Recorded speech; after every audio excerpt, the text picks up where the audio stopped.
સુરત શહેર સાથે આગામી દક્ષિણ ગુજરાતમાં 3 દિવસ સુધી ભારે હીટવેવની આગાહી. સખત તડકો પડશે.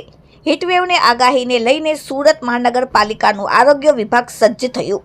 તમામ હેલ્થ સેન્ટર ઉપર ડોક્ટર સ્ટેન્ડ બાય રાખવામાં આવ્યા છે. ખાસ કરીને સુરત શહેર દરિયા કિનારે વસેલું શહેર છે, એટલે અહીં ગરમીનું તાપમાન 2 ડિગ્રી વધી જાય છે. હાલમાં 3 દિવસ સુધી હવામાન વિભાગે હીટવેવની આગાહી કરી છે. તંત્ર દ્વારા સુરતવાસીઓને બપોરના 12 થી 4 વાગ્યા સુધી બિનજરૂરી બહાર ન નીકળવા માટે અપીલ કરી છે.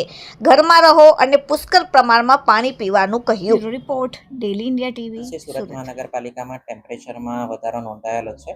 એને ખાસ કરીને સુરત મહાનગરપાલિકા દ્વારા તમામ શહેરીજનોને અપીલ કરવામાં આવે છે કે જો અનિવાર્ય સંજોગો ના હોય તો બપોરના સમયે 12 થી 4 દરમિયાન નીકળવાનું ટાળવું જોઈએ. જો અનિવાર્ય સંજોગોમાં નીકળવું જ પડે એવું હોય તો સાથે પાણી અને લીંબુ શરબતની સાથે લઈને નીકળવું, જેથી સમયાંતરે આપ પાણી પી શકો અને પોતાના જે બોડી છે એનું હાઇડ્રેશન મેન્ટેન રાખી શકો.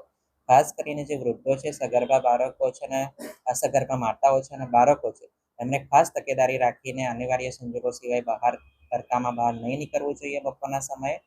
અને જો કોઈ પણ વ્યક્તિ છે કે જેને ગભરામણ થાય છે, ચક્કર આવે છે, શરીર દુખે છે, તો એવા સંજોગોમાં નજીકના શહેરી આરોગ્ય કેન્દ્ર અથવા તો કોઈ પણ હોસ્પિટલોનો તાકીદે સંપર્ક કરવો, જેથી સમયસર સારવાર મળી શકે અને જે આના હીટ સિન્કો કે હીટ સ્ટ્રોકને કારણે જે કોમ્પ્લિકેશન્સ થતા હોય એને આપણે અટકાવી શકીએ.